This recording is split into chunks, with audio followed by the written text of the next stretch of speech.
vás pri počúvaní podcastu Kultúry X, ktorý organizuje Krajské kultúrne stredisko Žilina. Moje meno je Iveta Pagáčová a prajem vám príjemné počúvanie. Ja vás vítam po letnej prestávke v našom podcaste Kultúr X, ktoré organizuje Krajské kultúrne stredisko Žilina. Volám sa Ivetka Pagáčová a je mi cťou, že dnes môžem privítať medzi nami pána Michala Fiľu. Dobrý deň. Budeme sa rozprávať o fujare, práve preto tu máme veľmi, ale veľmi na slovo vzatého odborníka. A práve preto tu je pán Fiľo, pretože sa tomu venuje sa tomu, dá sa povedať, ako som sa dočítala, už od detských čias sa dostal k nejakej ľudovej umeleckej tvorbe. Nejaké veci, možno nám teda sám rád porozpráva o tom trošku viac, ale čo mňa akože mne sa to veľmi páčilo, keď som vlastne si prečítala o fujare, že vlastne nikdy mi nenapadlo, aký je to výnimočný nástroj. Že najmajestátnejšia flauta. Takéto slovné spojenie. Tak hovorím pravdu. Dobrý deň, pán Fiľo. Pekné popoludne prajem, naozaj máte pravdu. A fujara je považovaná medzi nami fujaristami aj medzi ako kráľovná hudobných nástrojov. My si to tak uctievame, tento nástroj. Áno, to som sa tiež... Takže je niečo na tom pravdy. No a vlastne ja pochádzam teda z Horehronskej dediny z Helpy a vlastne tam od malička som prichádzal do styku či už s folklorom. U nás sa konajú každý rok Horehronské dni spevu a tanca. Vlastne ja som s tým folklorom a s tým ročníkom vyrástal, lebo toľko rokov, koľko mám, tak toľko existuje aj ten festival. To bola jedna vec. Tam som prichádzal do styku aj s folkloristami, remeselníkmi, taktiež s fujarou. A vlastne v rodine, tak ako väčšinou na dedine bolo, že sme sa venovali aj tej pastierskej a salašníckej kultúre. Tým, že sme sami chovali doma aj ovečky, okrem iných zvierat. To som sa presne chcela spýtať, že či ste teda akože bol aj pastier, lebo s tým sa veľmi fujara spája. Boli súčasťou. Ja som osobne nebol pastier, ale na saláš som veľmi rád chodil s mojím otcom.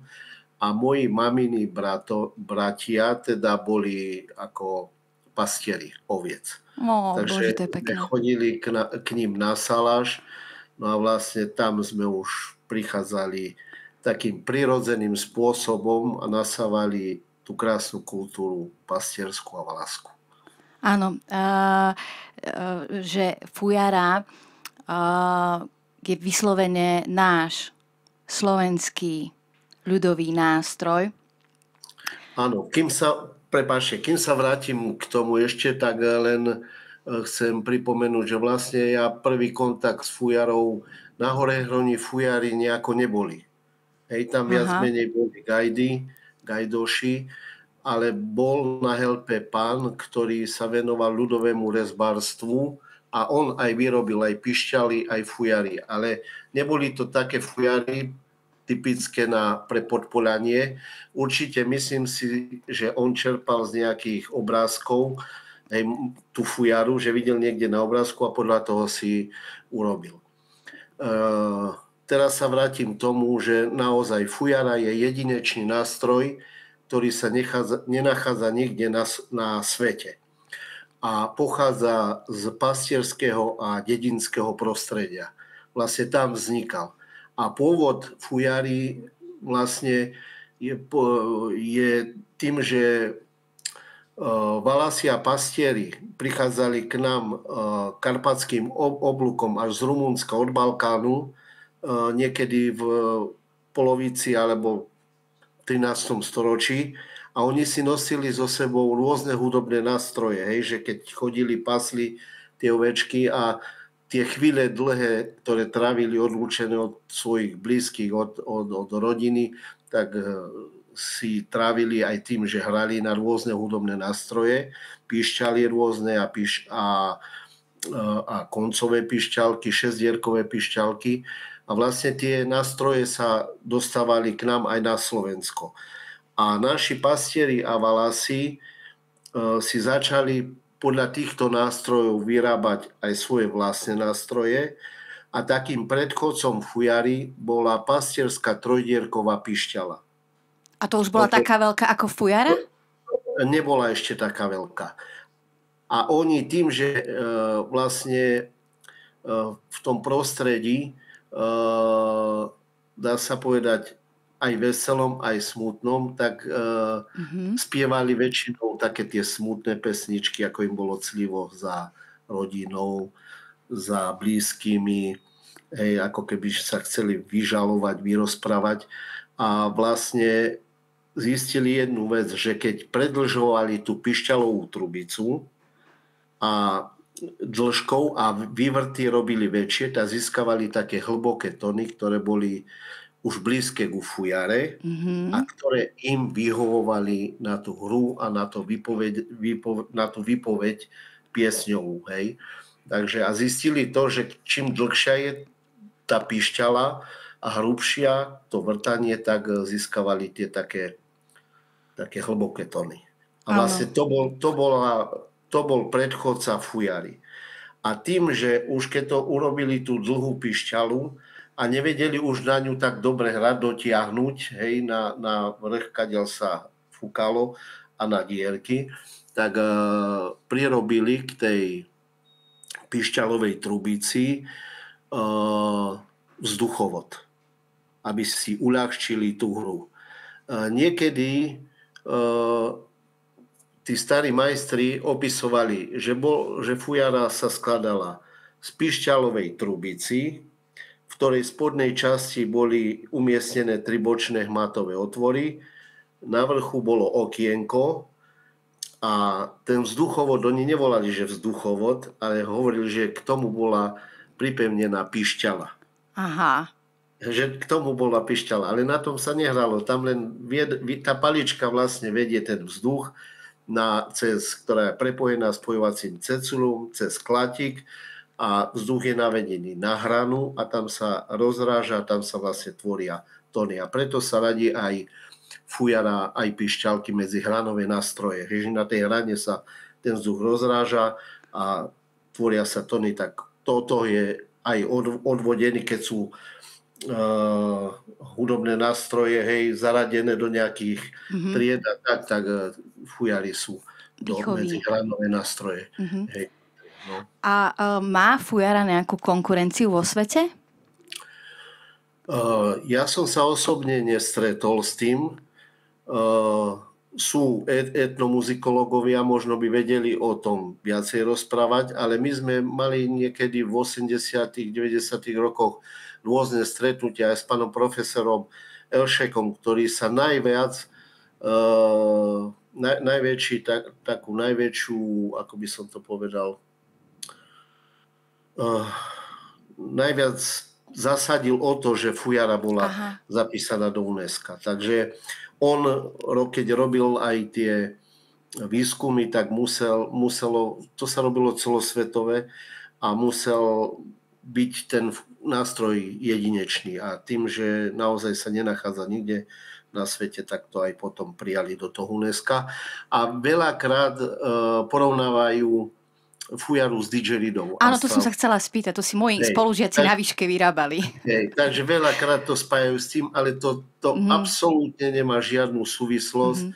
Zajedno to, že pôvodne sa tie didgeridy boli vyhlodané tými termitmi, hej, to bol prirodzený spôsob, hej, taký vyrobený, ako keby u nás sa našiel nejaký taký dutý strom a z toho by sa to vyrobilo.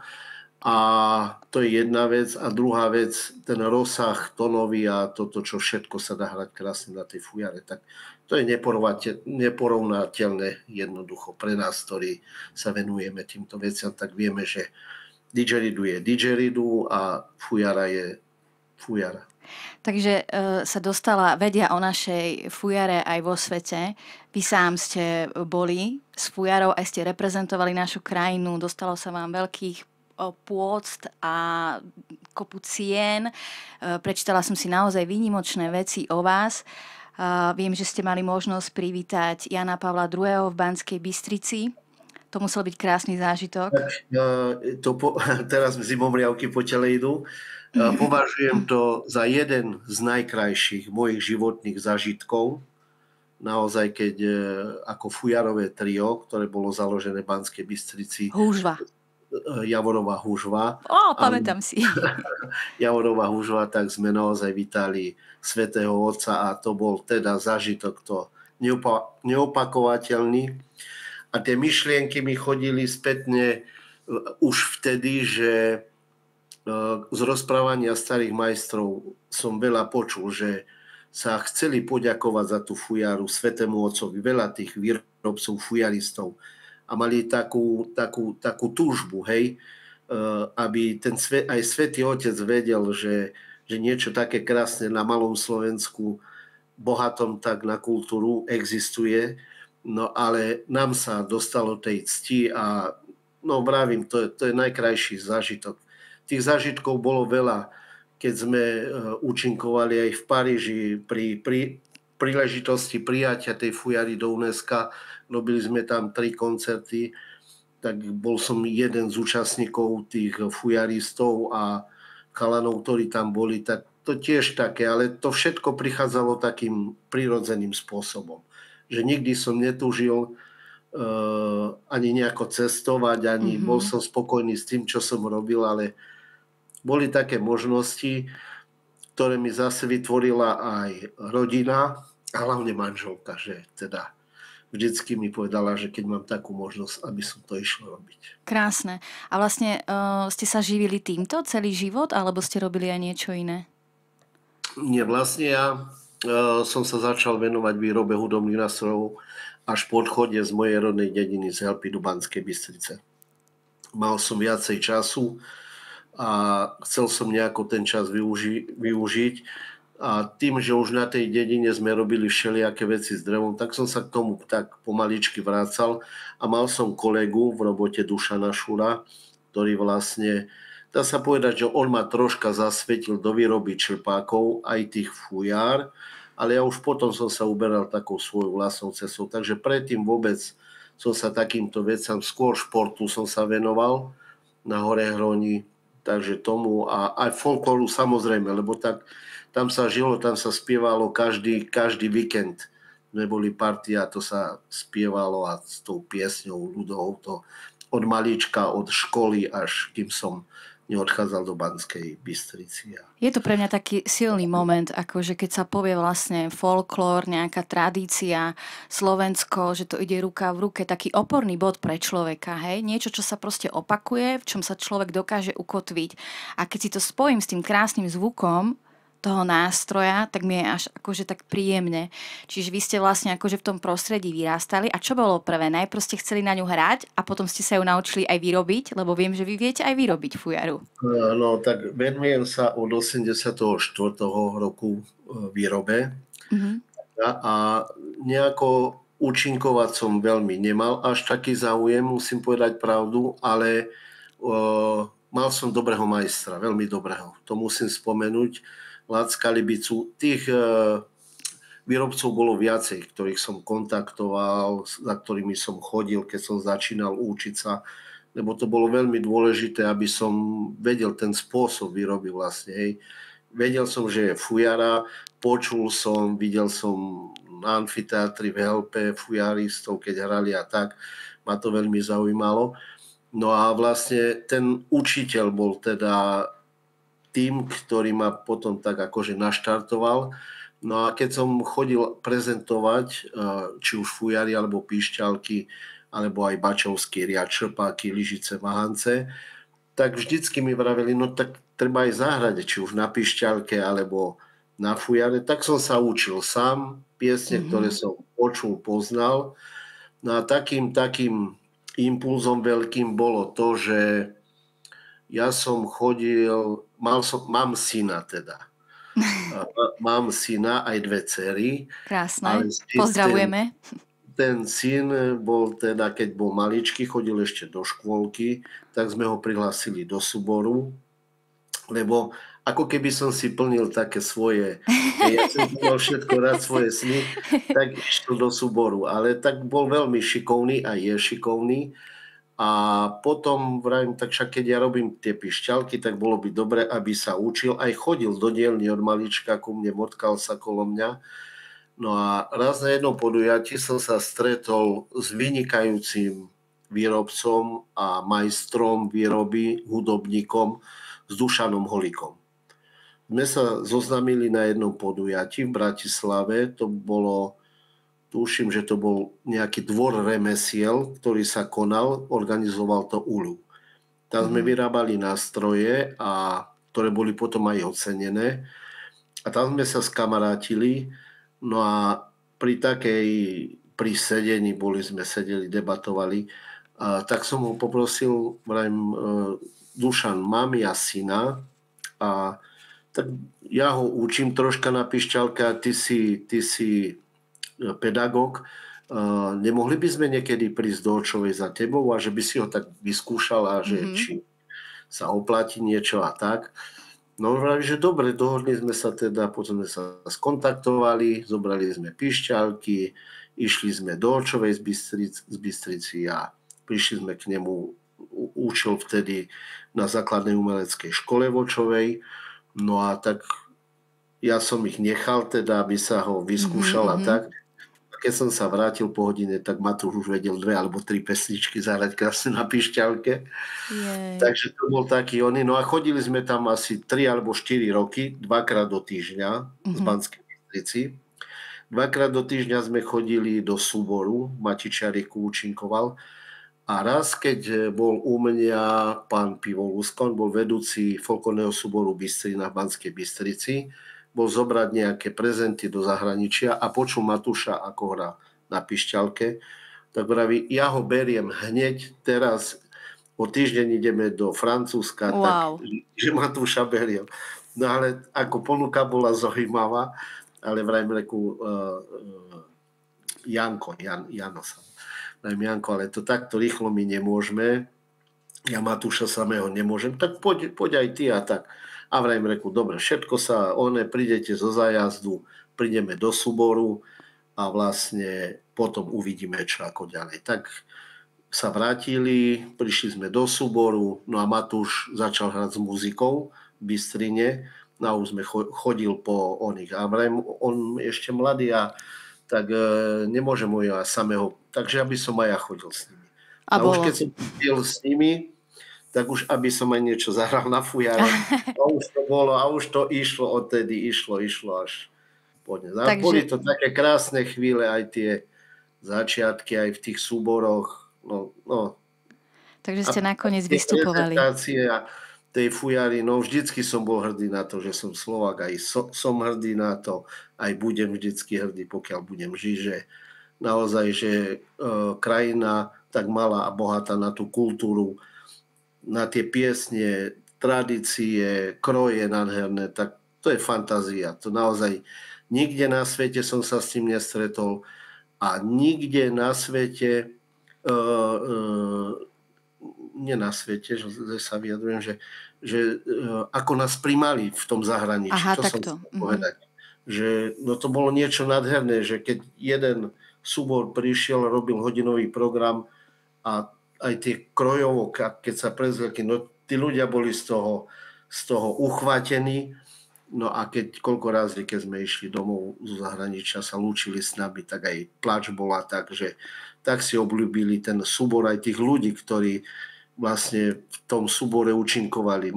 Tí mladí ľudia, pekní, usmievaví, dobrí. No to bolo fantázie, pekné zažitky. No teda čo budem hovoriť. No krásne, pozitívne veci. Až mi je tak príjemne teraz. A tiež som vlastne taká hrdá Slovenka zrazu. Nie je to tak, ako že človeka chytí okamžite. A ja som Slovenka. A vy ste vlastne tiež vyučovali, že? Že keby niekto chcel vedieť, ako vyrobiť fujaru. Áno, no takto ešte sa vrátim. Ja sa neživím tým, hej. Ja robil som v nemocnici 20 rokov na rozvodni elektrikára. Keď nás prepúšťali, keď prišla tá nová doba, hej, všetko treba rušiť. Zrušili aj naše oddelenie, kde som ja pracoval. Tak už som poznal riaditeľa ULU vtedy, pána Milana Beliaka, tak som mu len tak zavolal, mal som čo ja robiť, lebo ja som už medzi tým učil aj vo Zvolenie na drvarskej priemyslovke výrobu hudobných nástrojov a to som tiež zdedil po Dušanovi. On to začínal tam a potom už jeho povinnosti a tým, že mal veľa všelijakých aktivít, tak mu nedovolovali tam učiť a on mňa navrhol miesto neho, aby som to ja zobral. Takže ja som už učil v tom období na drvarskej externe priemyslovke, no ale zavolal som pánovi Beliakovi teda, že či by nemal nejakú robotu, vedel o mne, že som výrobca a tak a on vraví, Michal, teba mi posiela sám Pán Boh z neba. My v Banskej Bystrici otvárame regionálne centrum remesiel a od teraz si zamestnancom našim Uľovu v tom centre. Takže na tieto slova sa nedá zabudnúť. Hej, stále keď sa stretneme, on na dôchodku a už tak si tieto slova pripomenieme a naozaj to boli pekné chvíle, aj sú pekné chvíle, aj naďalej učím teraz v Uľove a momentálne Uľov je jediná organizácia na Slovensku, ktorá má vo svojom vzdelávacom systéme alebo programe systéme výrobu ľudových hudobných nástrojov Fujara Pišťal. A to som tiež vôbec nevedela, to ma tiež akože príjemne prekvapilo, že vôbec niečo také akože existuje. No takto, na Slovensku sú 3 regionálne centra remesiel, jedno je v Banskej Bystrici, jedno v Bratislave a v Košiciach. A vlastne my sa venujeme od detí, od škôlkarov až po dospelých a nielen drevo, ale aj prútie, drôt, hrnčiarstvo, tkanie, paličkovanie. No máme strašne veľa aktivít a vlastne ide o to, aby sa tie tradície zachovali na Slovensku a odovzdávali aj tým ďalším generáciám mladým. Takže takouto formou sa snažíme, ako v rámci aj organizácií mojich, kde pracujem, aby naozaj, a to je jedna vec, a druhá vec, si myslím, že robíme veľkú vec, ktorá sa v školstve zanedbala. My, keď sme vyrastali, tak sme boli manuálne zručení, nielen s tým, že sme pochádzali z dediny, ale v rámci škôl alebo školskej výchovy sme mali rôzne aktivity, hej, či už práca s drevom alebo vyšívanie a takéto veci, tak sme sa to učili. Potom prišlo boom, každý chcel z detí mať počítačových expertov a zistujeme to, že deti nám nemajú, no nechcem to tak škaredo povedať, ale niektorí žiadnu manuálnu zručnosť. Tak my sa snažíme toto aj troška tak ako kompenzovať, aby aspoň niečo. Deti sú tak šikovné, tak úžasné, hej, že je radosť s nimi robiť, tak len treba sa im venovať. No a to sa teraz až tak nenosí. Stále máte veľmi veľa aktivít. Viem, že ste aj spoluautorom alebo autor, opravte ma, knihy, že? Ktorá vyšla, Fujári a píšťalky. To je brožúrka. Brožúrka. Vlastne na základe toho, že nevždy, keď som začínal, som sa stretol s majstrami alebo s výrobcami, ktorí radi odovzdávali tie svoje skúsenosti. Aha. A vlastne keď som toto zisťoval, tak som si povedal, že ja taký nebudem, aby sa tá tradícia zachovala, lebo sa stalo aj tak, že veľa tých majstrov odišlo, hej, z tohto sveta a neporadili a povedali, že jednoducho boli takí, že nevedeli sa podeliť o tie svoje skúsenosti. Tak vtedy som si povedal, že ja takto nebudem robiť a ako budem len vedieť, tak sa budem snažiť o to, aby sa to pekné, čo Slovensko dostalo do vienka, aby sa to udržalo a odovzdávalo aj ďalším generáciám. A vlastne z Uľovu som dostal ponuku urobiť takú brožúrku Fujári a pišťali, kde je celý proces, hej, tej výroby. Tam názorne aj ukázaný, aj popísaný. Stretával som sa ako veľmi s takými pozitívnymi aj od výrobcov, ktorí už boli majstrami, už vedeli vyrábať a tak ďalej. Mi vraveli veľakrát, že keby mali oni takú možnosť tej brožúrky, že ako by im to pomohlo. Takže som rád, že sa také niečo urobilo v rámci ULUVu a že to pomáha tým, ktorí majú záujem o výrobu týchto ľudových hudobných nástrojov. No a okrem toho vlastne je také stretnutie, neviem, či to každoročné, v Čičmanoch, fujaristov, všetkých, kde ste vy vlastne usporiadovateľ toho, že? Bude to aj tento rok? Aj autor, aj myšlienky, aj organizátor, aj všetko, ale musím sa vrátiť zase. My celé slovenské stretnutie fujaristi máme v Korytárkach. To bola prvá vec, ktorá vznikla na Podpolani. A to z toho dôvodu, že fujara pochádza z toho prostredia. Z Podpolania, bývalá Zvolenská župa. A v tom priestore pôsobil a pôsobí vynikajúci interpret a hráč na fujari Roman Malatinec a on sa stal aj našim predsedom združenia. Založil sa spolok fujaristov, fujarašov. Fujarašov. No. Takže to bolo prvé, čo vzniklo na Podpolani a keďže Roman pochádza z Korytárok, tak tam samozrejme, že sa to robilo. No a vlastne tam vzniklo, už keď sme sa stretávali 5, 6, 9, 10 rokov, tak už chlapi večer, už keď sme debatovali, tak chceli by sme sa ešte niekde aj inde stretnúť a tak neformálne a toto a tak. A tak vrajím, reku, chodím ja do Čičmanu, som v tom období, to bolo asi v roku 2004, 2005 sme robili prvý ročník. Mám tam takú rodinku, ktorú poznám, tak sa popýtam. No tak som sa popýtal Tomko Kúdiak, ktorý je majiteľom tých dreveníc tam a tak ten bol nadšený, že tak to by bola paráda, keby niečo také sme tu urobili. No tak rok trvalo, kým sme to dali tak nejako dokopy a potom s Tonovým synom, s Jurajom, sme vlastne v 2005 roku urobili prvý ročník celoslovenského stretnutia fujaristov v Čičmanoch. Takže to bolo niečo veľmi pekné a viem porovnávať všetky tie obdobia. Ja som už tam predtým možno 5 rokov chodil a robil som tam aktivity u nich na dvore rôzne, že som predstavoval tú fujaru, hrával, spieval, popri to sme aj guláš varili.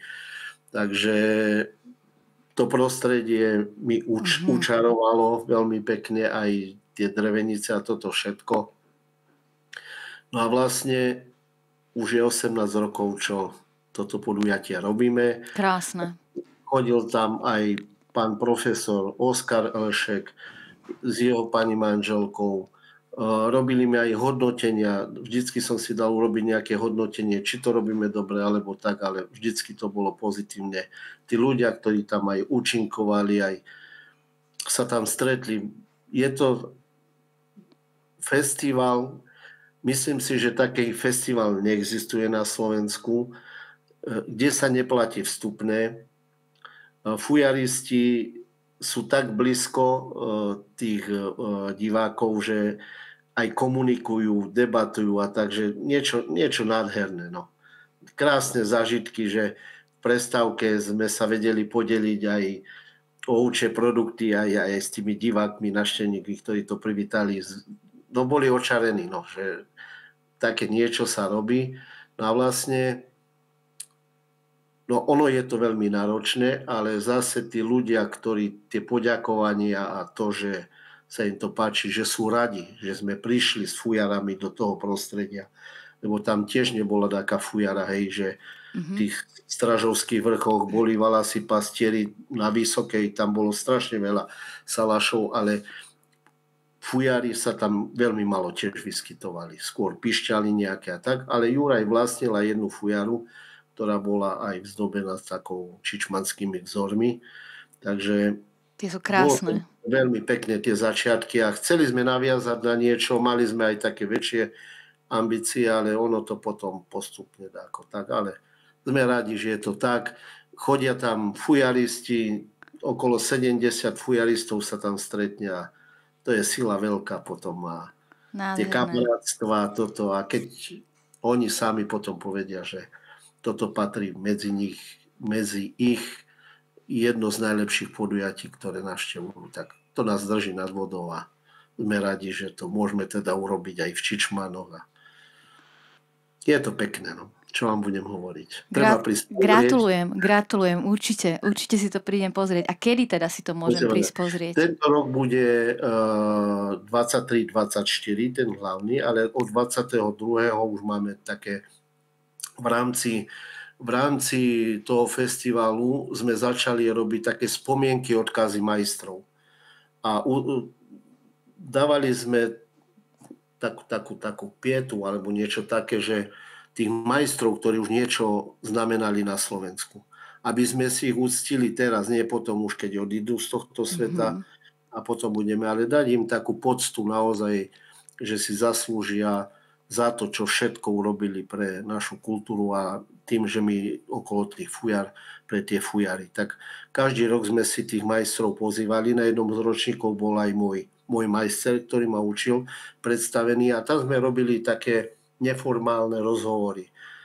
Podebatovalo sa, aby odkázali oni pre nás, že ako to máme robiť ďalej, ako máme udržiavať tú tradíciu, aby naozaj tá fujara, aby sa nestalo z toho nejaký gičový nástroj, hej, že tak, aby sme to nedopustili a tak s takýmito onými sme sa vždycky stretávali a boli zaujímavé tie rozhovory a naozaj, akí boli skromní, pokorní tí výrobcovia a mali z toho radosť, keď vyrobili tie nástroje. Lebo čo môže byť krajšie pre výrobcu fujar, keď drevu život vdychne, dušu.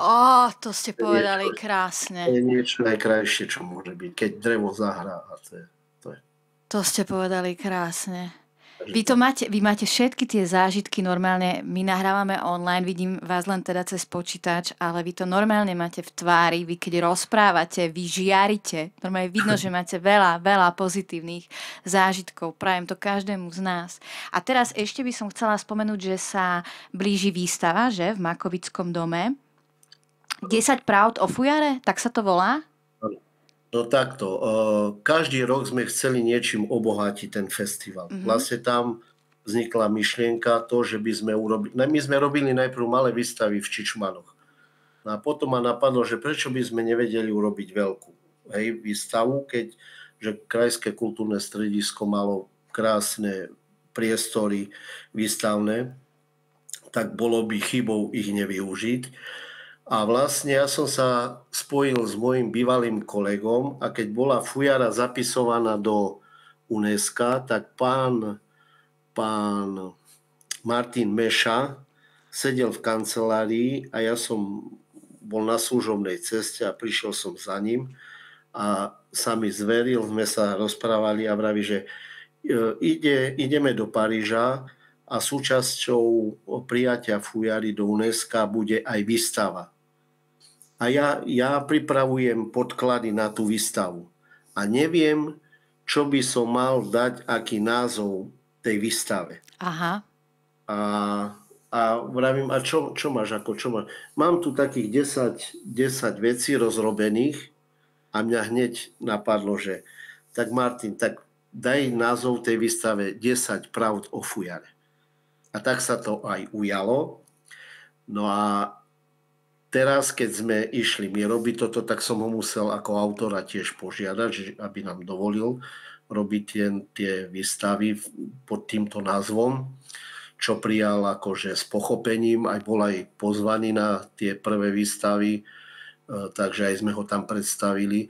No a vlastne tam predstavujeme každý rok 10, sa snažíme 10, no niekedy je slúbených 10, niekto potom odpadne alebo tak každý rok sa snažíme predstaviť 10 takých významných výrobcov fujar na tomto podujatí. Tak vlastne toto podujatie, takže mesiac pred fujaristami v Čičmanoch a robí sa výstava a zase sme chceli troška aj obohatiť tú výstavu, nielen, že sa stretneme na vernisáži a pôjdeme preč, tak sme urobili v rámci tej výstavy stretnutie v Čičmanoch.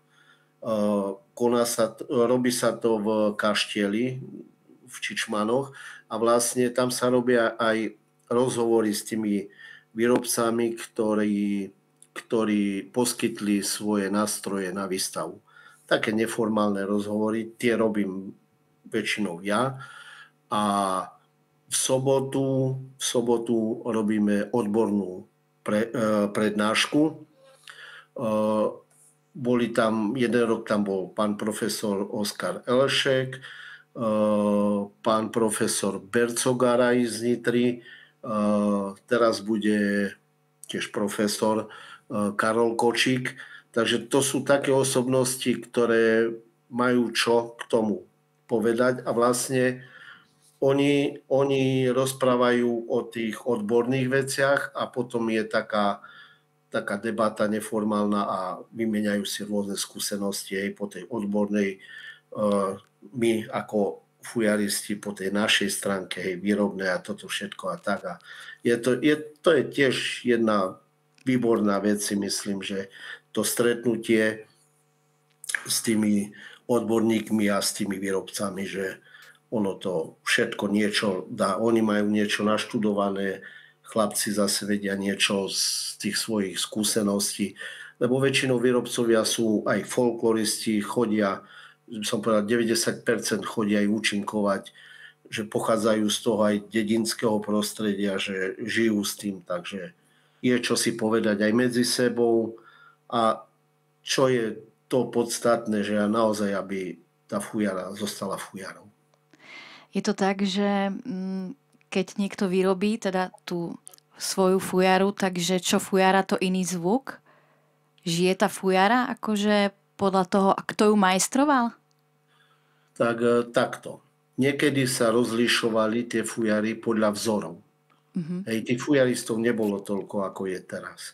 Že každý mal nejaký ten vzor, ktorý dával na tú fujaru. Tak už vedeli, to robil Martin Sanitár, tú fujaru, to robil rybár, to robil nosal, alebo takto, hej, vedeli. A vedeli aj podľa typu hry, že kto hrá na tej fujare.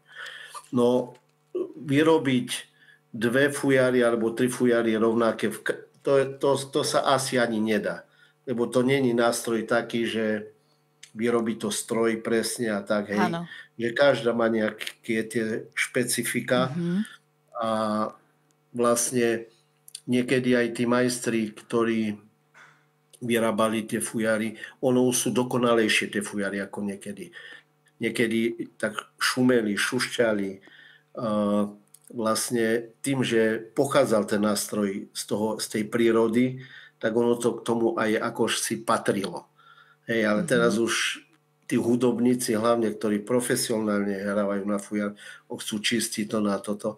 Ja som opisoval ako kurátor výstavy o tomto, tuším, minulý rok, že už chceme z toho nástroja urobiť niečo kvalitnejšie a tak. A zabudáme na to, že z akého prostredia či to nie je na škodu. No, či to nie je na škodu. V tom nástroji bol šum listov, hej, žblnko tej vody, potoka, také tieto veci, hej, že to zvýrazňovalo.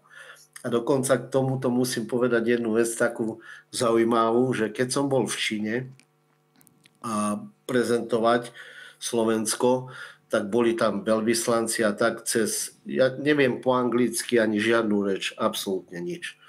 A boli tam, ale mal som dobré tlmočničky a prišla pani veľvyslanca, zavolala si ma nabok aj s tlmočničkou a pýtala sa na tento nástroj, že aký je to, skadiaľ pochádza, to vedela, ale že čo je to za nástroj. No a tak som jej porozprával a ona mi potom povie, že mne to strašne pripomína šum mora. Hej, tá hudba, že to také ako keby, že niečo krásne.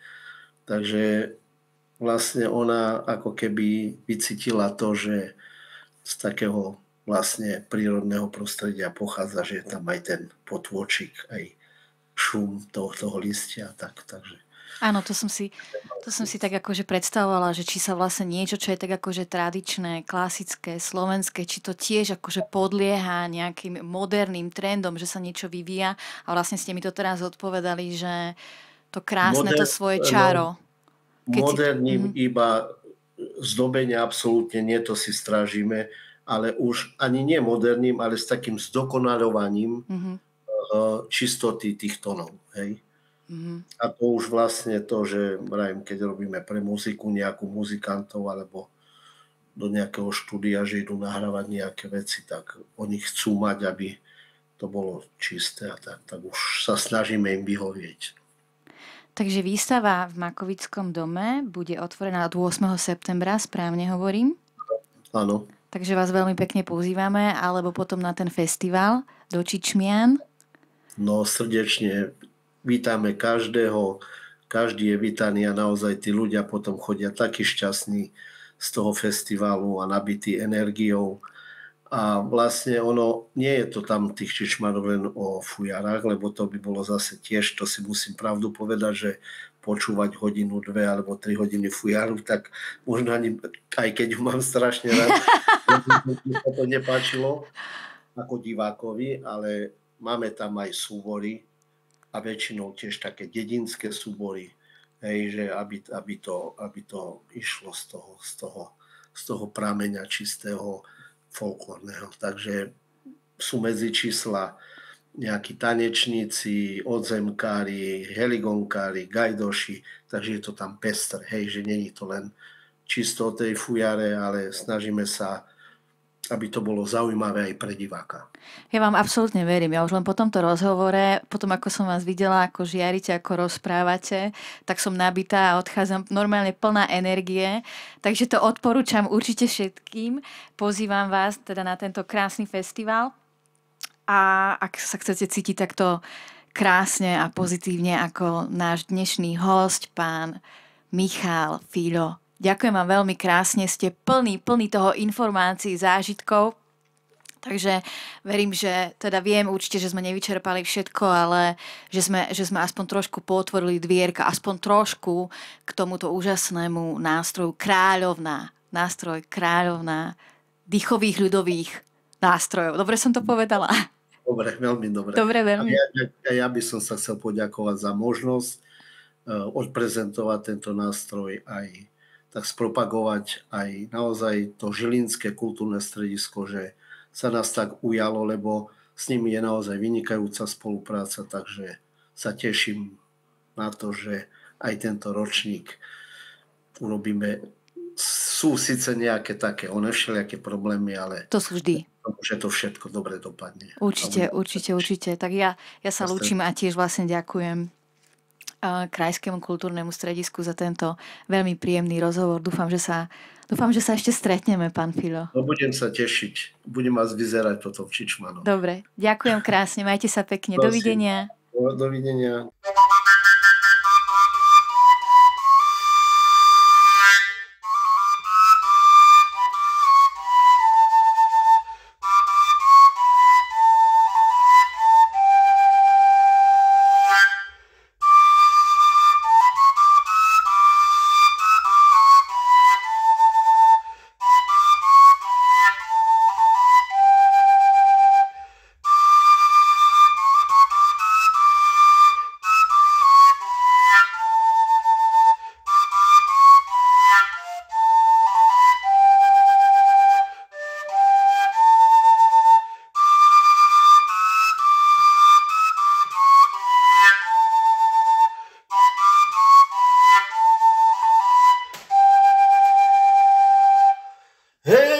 Valaškovia drobní, pasú ovce v rovni. Hej, Valaškovia drobní, pasú ovce v rovni. Keď pasú, nech pasú, veď sú chlapci dobrí.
Hej, nebudem valašiť pri hore zelenej, lebo sa ja bojím rosičky studenej, lebo sa ja rosičky studené.